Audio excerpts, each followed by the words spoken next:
है जी। चलो दोगे है जी। नमस्कार, सत श्री अकाल, गुड इवनिंग, वाहिगुरु जी का खालसा, वाहिगुरु जी की फतेह। आ जाइए, नाउ वी आर कमिंग। हम देख लेते हैं, हम जानते हैं। चलो, अच्छा टिक्को कट रही है, किसको को लाग रही है, को तो लाग रही है। बढ़िया, सुनो ठीक है। कंप्यूटर अन्वेषण के लिए करंट की क्लास लगाओ। अरे प्रवीण, करंट के गुरुजन को और क्लास रिकॉर्ड करे अभी गए बन। हाँ कर देंगा। और बोल कोई सेवा पानी। कल भी आ जाना, कल को नहीं, कल तो संडे है नहीं। Good evening. चलो आ गए क्या सारे? सर हमने आपके निर्देशन जी के लाइव बैच और राजस्थान बोले किताब भी ले ली, कृपया क्लास नोट्स तथा बुक्स में फर्क समझाइए। यार क्या बताऊं, क्या समझाऊं? नोट्स नोट्स हुए, किताब किताब हुए, क्या अर्थ समझाऊं? तन तू खुद ही ले आके देख, फिर खुद ही काट ले। सर हमने आपके लिए, क्योंकि जब हम पढ़ाते हैं तो सारी चीजें नहीं पढ़ा पाते। एक अध्यापक के कभी सारी कंप्लीट चीजें याद नहीं रहती। किताब में हमसे हजारों गुना ज्यादा लिखा हुआ है। अध्यापक की कितना याद रहेगा यार, तुम खुद सोचो इस बात को, तो तुम भी सोच सकते हो। तो हम जो करवाते हैं उसी किताबों में हजार गुना ज्यादा है। इसीलिए अध्यापक के साथ किताब पढ़नी जरूरी है। कुछ टॉपिक कोचिंग में करवाए ही नहीं जाते, जैसे शिलालेख वगैरह ऐसे टॉपिक होते हैं जो कोचिंगों में बहुत कम, रेयर केस में कभी कभी करवाए जाते हैं, क्योंकि बच्चे के पास इतना समय ही नहीं होता है।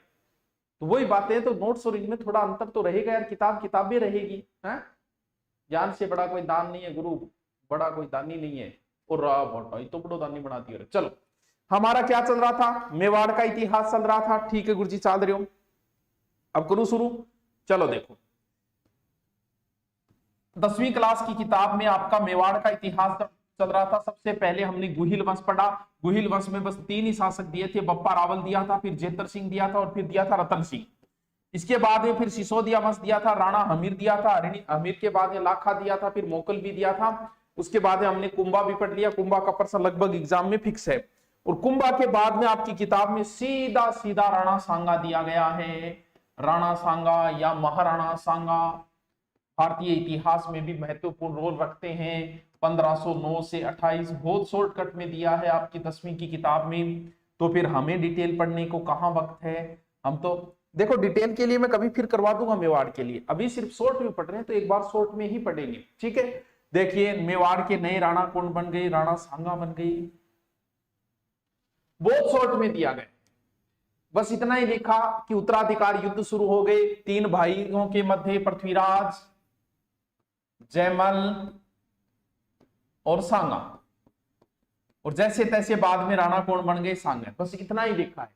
बाकी इनमें किस वजह से पृथ्वीराज की मृत्यु हुई, जयमल की मृत्यु कैसी, इस प्रकार की कोई, हाँ आज हनुमान जी को बारे नहीं, वैसे संकट मोचन कहे है मुझको, मैं संकट में आया, तो हनुमान जी का बार भी है और पुलिस दिवस भी है आज।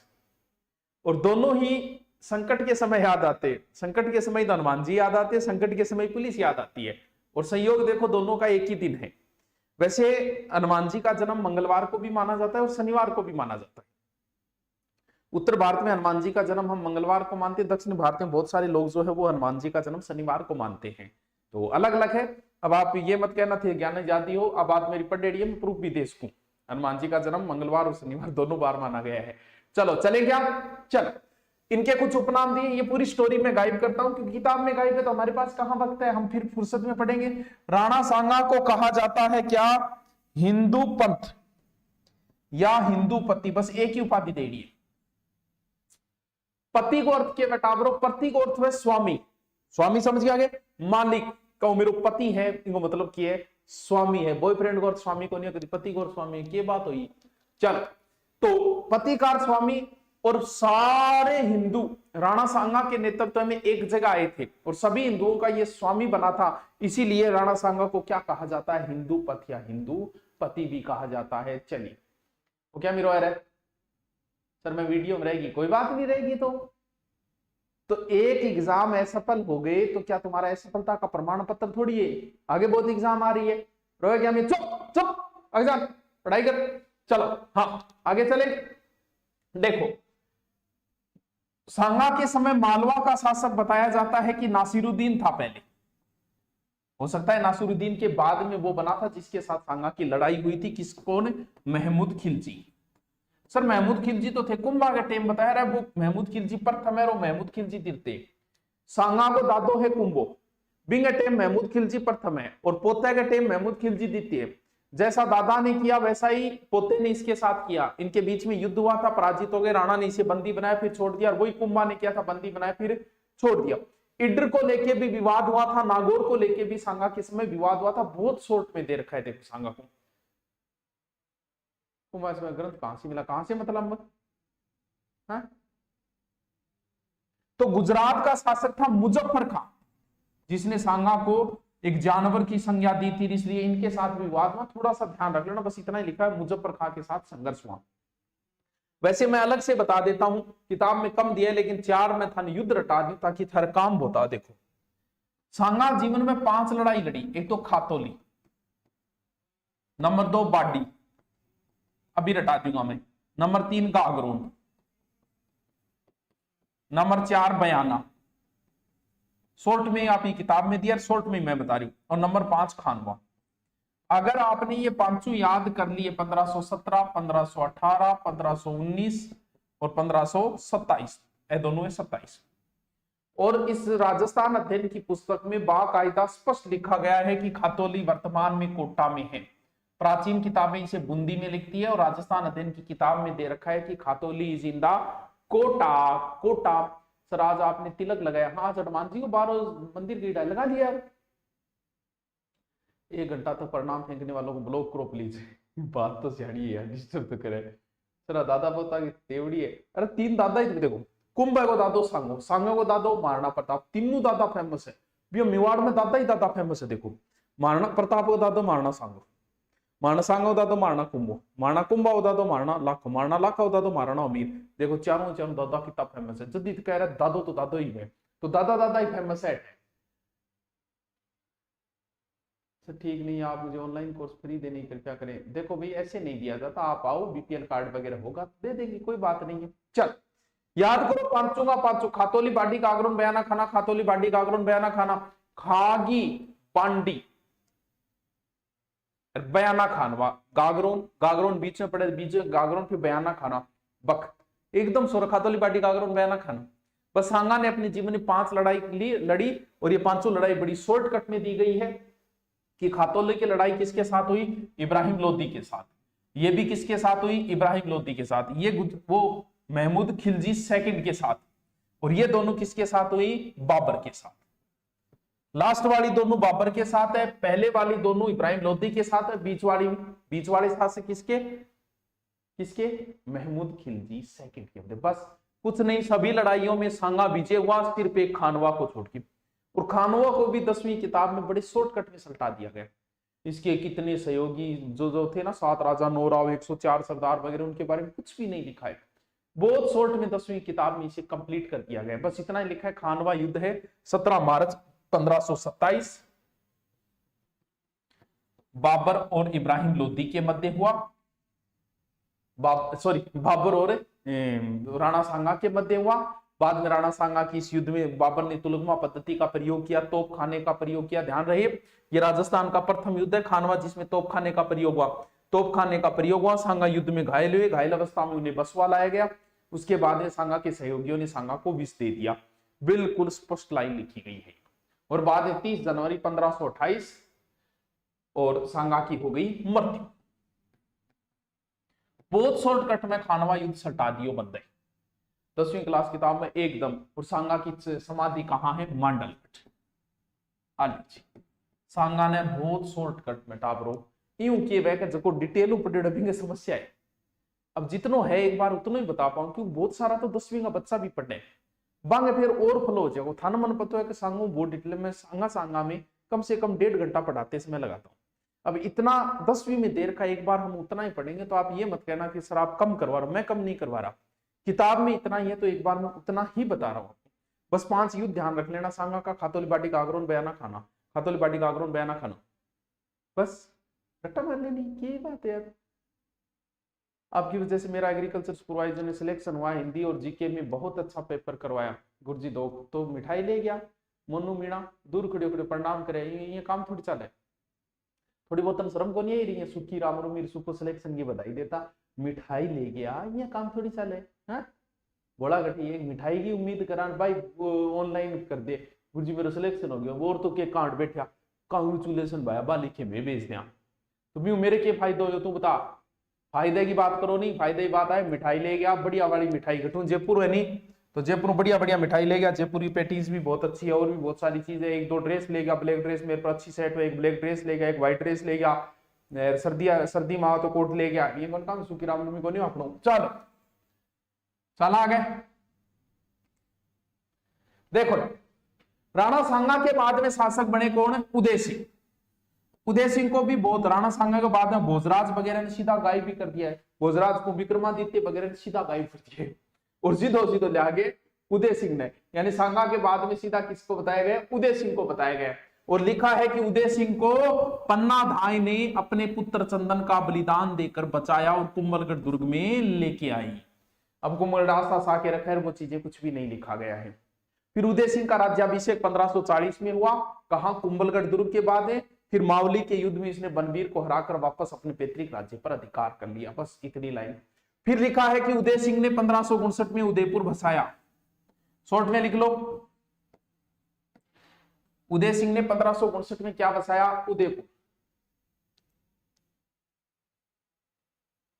सर हमने भी हनुमान जी का चूरमा बनाया है, बहुत बढ़िया, बहुत गुरुजी राके तो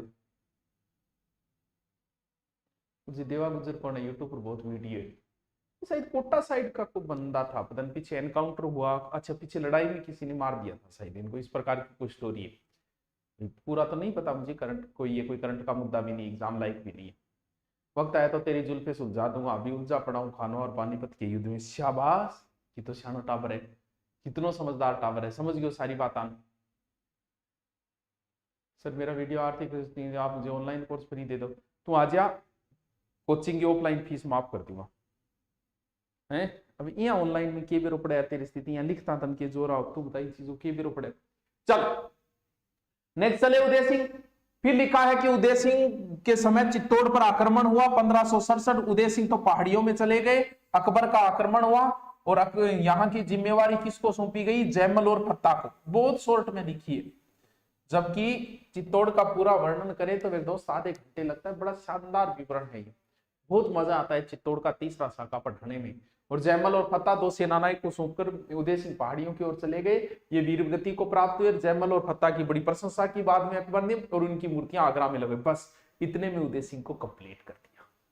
तो गुरुजी को के नोट्स बना, शॉर्ट में लिख ले, बस जितनी बात लिखी है बने, हेडिंग उदय सिंह,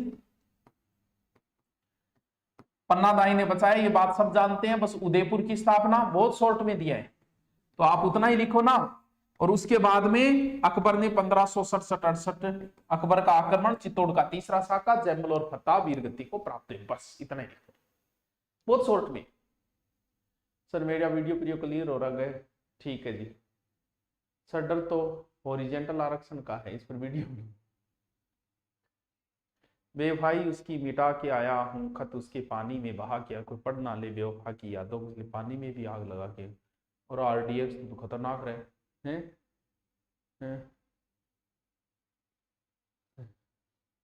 चलो करें शुरू, आगे चले।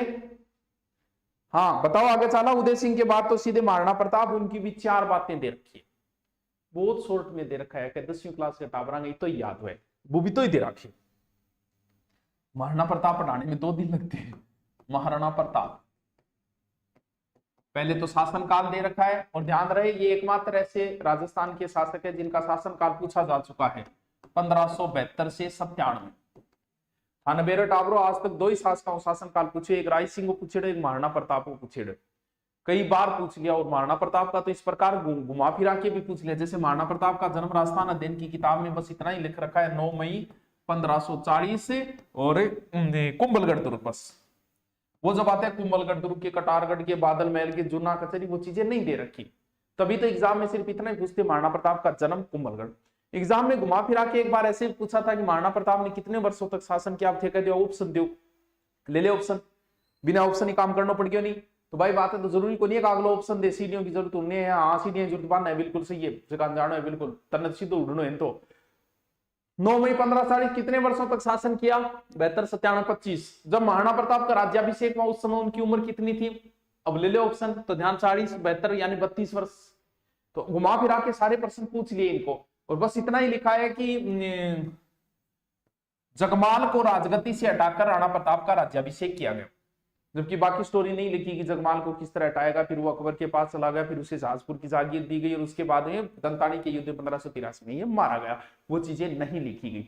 फिर लिखा है कि महाराणा प्रताप ने अपने युद्धों का संचालन कहां से किया? कुंभलगढ़ से, क्योंकि उस समय उनके पास यही दुर्ग था। फिर लिखा गया है कि अकबर ने 4 शिष्टमंडल भेजे। शिष्टमंडल मैं देख लेना, शॉर्ट में करवा रहा हूं, जितना 10वीं किताब में उतना ही बता रहा हूं। अब ये मत कहना सर पन्ना दाई ने अपने पुत्र चंदन का बलिदान देकर उदय सिंह को बचाया, तो उदय सिंह और पन्ना दाई का क्या संबंध था? अरे बोला, देख रहे प्राचीन समय में क्या होता था, इस चीज को समझो थोड़ा सा। राजा महाराजाओं के जो पुत्र होते थे, जब भी राजा के कोई पुत्र होगा तो उस समय क्या होता था, उसी समय राजा के पुत्र है, अब पुत्र है, रानी ध्यान रखेगी बिल्कुल भी, उसकी माता ही ध्यान रखेगी, लेकिन माता को जब समय नहीं हो तो उस बच्चे के लालन पालन के लिए धाय रखी जाती थी। और राजपूत राजकुमारों पे धाय जो होती थी वो लगभग गुज्जर जाति की महिला हुआ करती थी, तभी तो गुज्जरों में एक जाति भी है, धाय के पति को धाबाई कहा जाता था। तो पन्ना धाय जो है वो एक प्रकार से क्या होता था, जैसे ही राजकुमार का जन्म हुआ तो उसी समय देखा जाता था कि किसी के उसी समय बच्चा हुआ है क्या, तो वो अपने पुत्र का भी पालन पोषण करती थी, साथ में राजकुमार का भी किया करती थी। तो पूरी जिम्मेवारी जो है एक प्रकार से माता ही है, दूसरी माता है, सेकंड माता कह सकते हैं। ऐसा अकबर की भी धाई माँ थी और अकबर अपनी धाई माँ को बहुत माना करता था। तो ये भी देखो, माता ने जन्म दिया है, दूसरी माता ने दूध भी पिलाया, इस माता ने भी पिलाया, लेकिन धाई माता ने भी तो पिलाया, तो वो एक प्रकार से उसका पुत्र ही हो जाता है। तो तब जब मेवाड़ पे संकट आया और अब मेवाड़ को बचाने के लिए पन्ना धाई ने अपने पुत्र का बलिदान दे दिया था। किसका? पन्ना धाई के पुत्र का नाम था चंदन। तो ये धाई माँ है, ठीक है।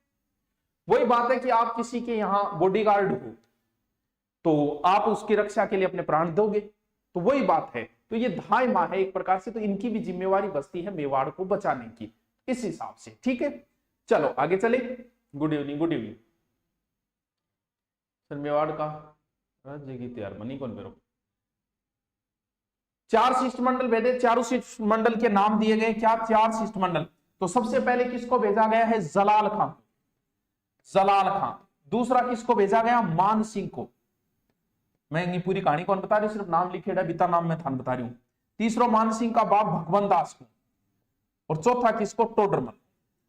जबकि उसने समय वगैरह इनका नहीं दिया, सिर्फ इतना ही लिखा कि 1572 से 74 के बीच कई शिष्टमंडल भेजे गए, जबकि ये 1572 में आया था और बाकी 3 जो आए थे वो 73 में आए थे।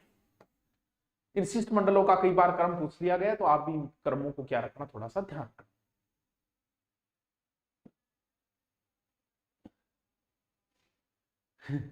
संदीप कुमार, देखिए इतिहास में बहुत सारी कंफ्यूजन है, मैं वो कंफ्यूजन अगर आपको बताने लग जाऊं तो आप खुद कंफ्यूज हो जाओगे। हल्दी घाटी युद्ध के बाद उस समय अमर सिंह की आयु काफी थी, ऊद बिलाव घास की रोटी कैसे छीन ले गया, तो ये कहानी ही एक काल्पनिक मानी गई है, जिसका कभी फुर्सत में जिक्र करेंगे कि काल्पनिक किस प्रकार है ये इतिहास के अंदर। अरे क्या बात करते हो, अमर सिंह तो इतना ताकतवर बताया जाता है कि अमर सिंह भागते में घोड़े पे और ऐसे भाला मार के रोक देता था, इतना ताकतवर था। आपको पता नहीं, अमर सिंह ने ही जो युद्ध हुआ था ना, इसके बाद में युद्ध आएगा, देखो दिवेर के युद्ध। दिवेर के युद्ध का वहां का प्रभारी था सुल्तान खां। सुल्तान खां को भाला जब मारा था अमर सिंह ने, तो सुल्तान खां के अंदर से होते घोड़े के अंदर से गुजर गया था, स्टेचू बना दिया था सुल्तान खां का। अमर सिंह बड़ा ताकतवर था, तो वो एक कहानी है जिसमें सत्यता इतिहासकार नहीं मानते, ठीक है। चलो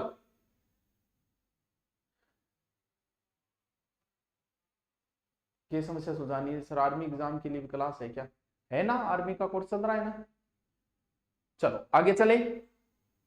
आगे फिर सीधा सीधा उसने दिया है हल्दी घाटी युद्ध, ज्यादा डिटेल नहीं दिया गया। हल्दी घाटी युद्ध लिखा है खमनोर का युद्ध, और तारीख दी गई है 18 जून 1576। तो ध्यान रहे, हल्दी घाटी युद्ध की दोनों तारीखें सही है, 15 और 21। और आपकी राजस्थान अध्ययन राजस्थान बोर्ड जो तारीख लिखी है वो ओनली फॉर 18 ही लिखी है। 21 नहीं लिखी, और सिर्फ बहुत शॉर्टकट में कर दिया उसने कि इसमें अकबर का मुख्य सेनापति जो था वो कौन था, मान सिंह, और महाराणा प्रताप की हरावल सेना का जो नेतृत्व कर रहे थे वो हकीम खां सूर, हकीम खां सूर। बहुत शॉर्टकट में लिखा है उसने, एकदम आप भी लिखते जाओ। बताते कि महाराणा पर जब संकट आया तो उसका जो मुकुट जो है, मुकुट किसने धारण कर लिया, झालाबीता। तो ध्यान रहे इसके कई नाम है, झालाबीता, झाला सज्जा, झाला मनम। जबकि सांगा का राज्य मुकुट धारण किया था झाला अज्जा ने। सर कंफ्यूज कैसे दूर करें, बहुत आसान है। जैसे महाराणा प्रताप का एकमात्र मुस्लिम सेनापति हाकिम खां सूर, जबकि सांगा का एकमात्र मुस्लिम सेनापति थे अलवर के हसन खां मेवाती, हसन खां मेवाती। सर कैसे याद करें, दोनों का ये कंपेयर है। इनका मुस्लिम सेनापति हाकिम खां, सांगा का हसन खां। महाराणा का राजसिंह झालाबीता ने और महाराणा सांगा का झालाजा ने। कैसे याद रखे, सांगा पहले हुआ है, वर्णमाला में ए पहले आता है तो झालाजा हो गया, और है और हा तो है पहले आता है, हसन का तो सांगा पहले हुआ है। इस हिसाब से याद रख लेना, याद रखना आप लोग। और आपकी किताब राजस्थान अध्ययन में यह लिखा गया हल्दी घाटी युद्ध एक अनिर्णित युद्ध है। ना तो इसने ये लिखा कि अकबर की विजय हुई, ना ये लिखा कि महाराणा प्रताप की विजय हुई। राजस्थान अध्ययन की बुक में लिखा है कि हल्दी घाटी का युद्ध एक अनिर्णित युद्ध था। अनिर्णित का मतलब ये हुआ कि इसमें कोई नहीं जीता था।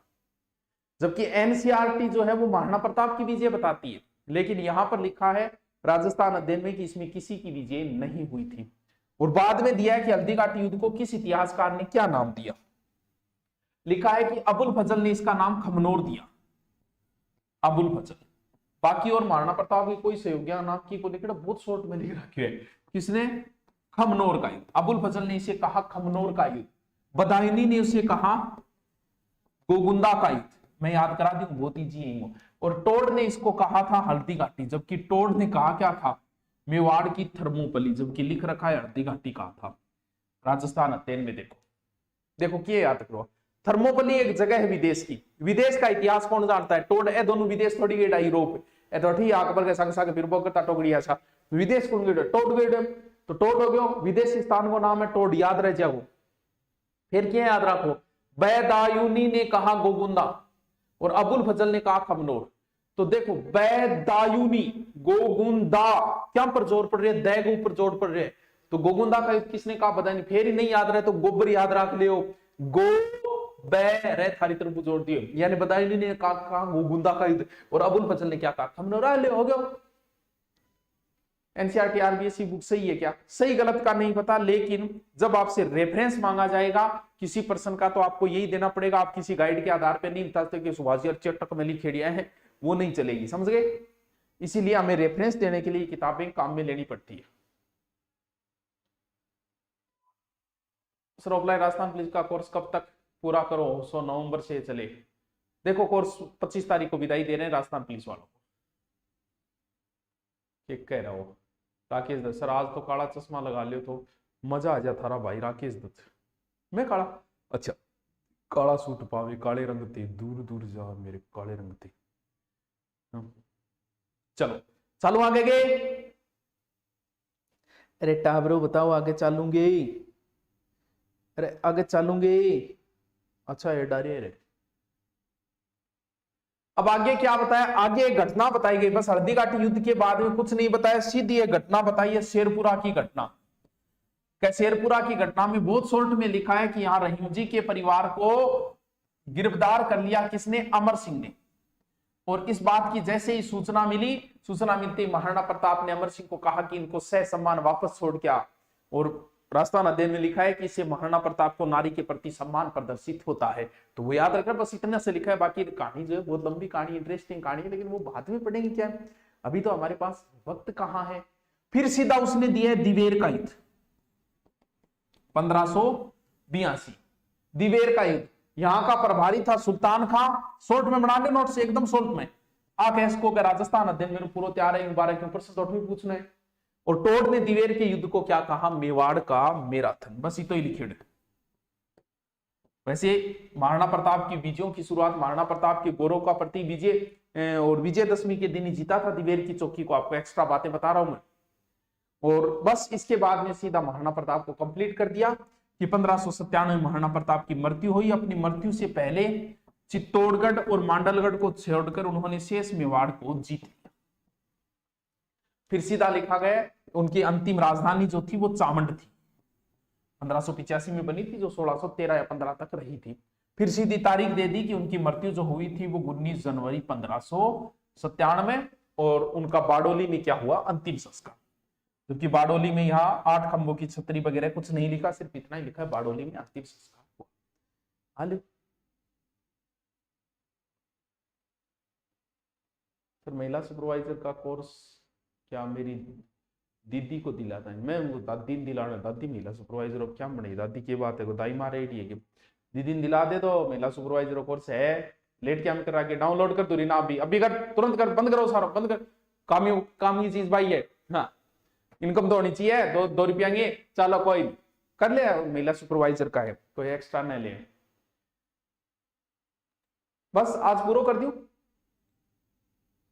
बस इतना ही दे रखा है, शॉर्ट में लिख लो, साथ साथ में लिखता जाओ शॉर्ट में। अब सीधा सीधा उसके बाद में किसको दिया गया है, उसके बाद में सीधा दिया गया है अमर सिंह को, राणा अमर सिंह को। बस कंप्लीट होना है, कुछ नहीं दिया गया, बस इतना ही दिया गया है कि अमर सिंह के समय 1613 में जहांगीर ने खुर्रम के नेतृत्व में अभियान भेजा, और अभियान भेजने के बाद में मेवाड़ मुगल संधि हो गई। मेवाड़ मुगल संधि कब, सिर्फ इतना ही दिया, फरवरी 1615, जबकि 5 फरवरी 1615, बस इतना ही दिया। उसके बाद लिखा है कि संधि में यह तय हुआ कि आप चित्तौड़ दुर्ग की मरम्मत नहीं करोगे, बस इतना ही दे रखा है अमर सिंह के। यूक्रेन का दारे, तुम बुलाओ तो सही, हम तो आ जाए यार, ऐसी क्या बात है, हैं? चलो, लास्ट शासक राज सिंह, राज सिंह पे मेवाड़ का इतिहास कंप्लीट, बीच का सारा शासक गायब कर दिया अभी, बस हेडिंग डालता जाओ, राज सिंह, महाराणा राज सिंह, 1652 से 80 शासनकाल दे रखा है, बहुत शॉर्ट में दिए था, बहुत शॉर्ट में लिखा है कि वो जो शर्त हुई थी चित्तौड़ दुर्ग की मरम्मत की, वो शर्त तोड़ दी, और चित्तौड़ दुर्ग की इन्होंने मरम्मत की। मरम्मत करते ही शाहजहां ने भेजा सादुल्ला खां को, और जितनी मरम्मत करवाई थी उतनी वापस तुड़वाई। फिर लिखा है कि औरंगजेब के साथ इसके रिलेशन शुरुआत में ठीक थे, औरंगजेब ने इन्हें 6000 का मनसबदार भी बनाया। फिर लिखा है कि औरंगजेब के साथ थोड़ी अनबन हो गई थी, थोड़ी सी लड़ाई हो गई थी, गाली गलौज हो गई थी, किसको लेके, किशनगढ़ की राजकुमारी चारुमती, बस इतना ही लिखा। आड़ी रानी वगैरह का कहीं जिक्र नहीं किया गया है, बस इतना ही लिखा, रोटी खा ले गुरुजी, बस खाऊंगा, क्लास खत्म हुई, टूटिए पड़ूंगा रोटियां ऊपर। तो चारुमती को लेके विवाद हो गया था। फिर लिखा है कि औरंगजेब ने क्या लगाया, जजिया कर, जजिया कर कद 1679, ये नहीं लिखा जजिया कर का विरोध किया और किया, कुछ नहीं लिखा, बस सिर्फ इतना ही लिखा है कि जजिया कर लगाया। और लास्ट लिखा गया कि राज सिंह ने एक झील बनवाई, कौन सी, राजसमंद, किस नदी पे, गोमती नदी पे। इसके उत्तर में 9 चौकी है जिनके ऊपर 25 शिलालेख लगे हैं, और कौन सी प्रशस्ति है, राजसमंद, जो विश्व की सबसे बड़ी प्रशस्ति 25 शिलालेखों पे किसने लिखी थी, रण छोड़ दी। ये लीजिए, मेवाड़ का इतिहास इतना ही दे रखा है। मेवाड़ के इतिहास में मेरे बच्चे 20 दिन लगते हैं, और हमने आपको कराया मात्र 1.5 घंटे। आप कहोगे सर कम कराए, बिल्कुल कम कराए, एकदम कम, लेकिन करवाया उतना ही है। उतनी बातें आप राजस्थान अध्ययन देख लेना, पढ़ लेना, मैंने जो राजस्थान अध्ययन में एक एक लाइन दे रखी थी वो सारी करवा दी। लैब असिस्टेंट ये जीके काम आएगी क्या, कमाल की बात करें। लैब असिस्टेंट में राज सिंह कोई मारवाड़ को इतिहास थोड़ी, मेवाड़ को ही है, मेरा तो काम क्यों को नहीं आओगे लैब असिस्टेंट में, सारो काम आओगे। और बोलो सर, मेरा ही नाम ले ले, तेरा ही लाऊंगा सर। इंटरव्यू के बारे में जानकारी तो देख, इंटरव्यू डिपेंड करता है तेरे खुद के ऊपर। पहली बात, इंटरव्यू के लिए कहीं आप चले जाना, कहीं वो 5-7 दोस्तों के बीच में बोलने का अगर तुझे अच्छा अनुभव है तो तुझे इंटरव्यू में अच्छा फायदा मिलेगा। फिर भी बहुत सारे बच्चे जिनका इंटरव्यू में ऐसा ही में हुआ है, वो किसी स्कूल में जाके 5 या 10 दिन पढ़ा के आ जाए, किसी भी जानकार के स्कूल में मैं बच्चा 5-10 दिन पढ़ाना, अगर जिसको कभी लोगों से सामना नहीं किया, वहां आपका जो प्रेजेंटेशन जो है ना, वही उस समय उधर भी बहुत काम आएगा। क्योंकि आपको बोलने का तरीका, स्कूल में जाते ही आपकी जो घबराहट और होती है वो पहले दिन होगी, 10वें दिन नहीं होगी, मतलब अब थे 5, 10, 15, 20 लोगों सामने कर सको। बाकी इंटरव्यू के ऊपर क्या क्या ध्यान रखनी है तेरे को शॉर्ट में बता देता हूं, कहीं भटक लेना, यही चीजें हैं। पहली बात, तेरे खुद के बैकग्राउंड का अच्छा नॉलेज तुझे होना चाहिए, 10वीं में कितने बने, 12वीं में कितने, नॉर्मल ध्यान रखना। तुझे एक तेरी हॉबी पूछी जाएगी, उसके बारे में पूरा नॉलेज होना चाहिए। जो को भी तू नाम ले, मान ले तू वो भी नाम ले लेगा, ग्राफ ऊपर नीचे चढ़ना और आजकल वही खेलूं, तो बिंगो इतना नॉलेज रखना। जैसे क्रिकेट का नाम ले ले, तो किसी कुश्ती का ले ले, उसका तेरे को ध्यान रखना है। क्या रखना है, तेरी हॉबी के बारे में ध्यान रखना है। फिर तेरे से फिक्स वाला है कि एसआई में क्यों आना चाहते हो, वो तन्ना बताना है क्यों आना चाहो बिंगो, शानदार सो जवाब देना है, रिपिया कूटना है और जो भी जवाब देना है वो थोड़ा इंप्रेस करने वाला जवाब देना, ना कह दी भसड़ मचाना खतरा ला रहे हो, इल्ला केस का ले लूंगा, इल्ला केस का ले लूंगा। उसके बाद में हो सकता है तू बिना मतलब उन्दी बात ना करी कि मैं बीएड करना है, मेरे बीएड करना है, एसआई में क्यों, अरे बिना मतलब के पर्सन पुटअप होंगे, तो कोई जरूरी नहीं है, तू शॉर्ट में बात कर लेना सीधी सी। फिर कुछ यूट्यूब के ऊपर इंटरव्यू के वीडियो पड़े, वो वीडियो देख लेना कि कैसे अंदर प्रवेश करना है, उनको क्या बोलना है, जब वो बैठने को कहे तो उन्हें थैंक यू बोलना है, किस प्रकार बैठना है, कौन सा ड्रेसिंग सेंस रखना है। फिर जिस जिले का तू खुद है, उस जिले का तेरे पास एक एक डाटा होना चाहिए। उस जिले में प्रसिद्ध चीज कौन सी है, उस जिले के प्रसिद्ध व्यक्ति कौन से हैं, उस जिले में क्या खास बात है, उस जिले के कितना क्षेत्रफल है, वो सारी चीजें तुझे नॉलेज होना चाहिए। बाकी देख, फंसाने वाले एक करंट का कोई भी मुद्दा हो, करंट के किसी भी मुद्दे के ऊपर तुझे चर्चा करनी आनी चाहिए। बाकी इंटरव्यू एक ऐसा खेल है दोस्त कि अगर वो फंसाना चाहेगा तो तुझे कहीं फंसा देगा। बाकी जैसे अभी करंट के अंदर जैसे यूक्रेन रूस विवाद है, क्या कारण है, किसकी गलती है, क्या है, इन चीजों पे तुझे थोड़ा बहुत नॉलेज होना चाहिए। बाकी देख, इंटरव्यू की कोई तैयारी नहीं है, तुझे फंसाना चाहेंगे वो कहीं फंसा देंगे। ये तेरा इंटरव्यू स्किल देखा जाता है, तेरा बोलने का तरीका देखा जाता है, क्योंकि थानेदार का काम क्या है, कहीं विवाद हो गया तो वो उसे समझाने जाएगा, किस प्रकार वो समझा रहा है, बस वही तो चीज है। तू अगर थानेदार बन गया तो तू डीएसपी बन के तो रिटायरमेंट होगा ही होगा, हो सकता है तू एसपी बन के भी रिटायरमेंट हो जाएगी, तो तेरे को टैकल करना आना चाहिए। तो थोड़ा सा अपने आप में इंप्रूव करने के लिए 5-10 दिन किसी स्कूल में पढ़ाना, तो वहां तेरा हाउ खुल जाए, अंदर को डर खुल जाओ। फिर तेरा खुद का बैकग्राउंड, तेरे जिले का बैकग्राउंड वगैरह थोड़ा सा ध्यान कर लेना, करंट के किसी मुद्दे का ध्यान कर लेना, बस इतना सा कर लेना और उड़ जाई और आशीर्वाद लेके माँ बाप और कुल देवी कुल देवता को पास है, क्योंकि 3 में 1 तो लागे ही लागे। चल ठीक है दोस्तों, कल मिलते हैं फिर।